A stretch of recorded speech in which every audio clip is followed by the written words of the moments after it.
Friend, कैसे हैं आप? उम्मीद करता हूँ आप सब खैरियत होंगे। आज इस वीडियो के अंदर हम मैन्युफैक्चरिंग करेंगे 2 पिन शू को आपने ऑटो मशीन के ऊपर किस तरह से तैयार करना है, क्योंकि काफ़ी ज़्यादा पहले वीडियो हम लोड किए हैं कि जिसके ऊपर हम मैनुअल मशीन 3 नंबर मोल्डिंग के ऊपर तैयार कर रहे हैं। तो काफ़ी फ्रेंड्स की डिमांड थी कि क्या भाई क्लीम हम इसको ऑटो के ऊपर कर सकते हैं, तो बिल्कुल पॉसिबल है। जो ज़्यादातर मैन्युफैक्चरिंग आजकल हो रही है वो मैनुअल के बाद ऑटो का ही स्टेप होता है। तो आज की इस वीडियो के अंदर मैं आपको ऑटो मशीन का विजिट करवाऊंगा, जहाँ पे एक टाइम पे आप 8 पीस आसानी के ऊपर साथ निकाल सकते हैं और ये कुछ ही सेकंड के अंदर आपकी डाई खोल देगी। तकरीबन 40 से 50 सेकंड के अंदर आपकी एक बार डाई को ओपन करेगी।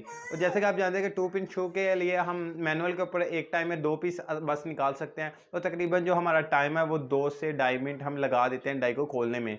तो ऑटो के ऊपर कम से कम आपका टाइम भी 1 मिनट के नज़दीक ही रहेगा और साथ में एक टाइम पे 8 पीस और फुल फिनिशिंग के साथ निकलेंगे। तो चलिए विजिट करवाता हूँ मैं आपको, देखते हैं कि किस तरह से एक टाइम में हम 8 पीस आसानी के साथ निकाल सकते हैं।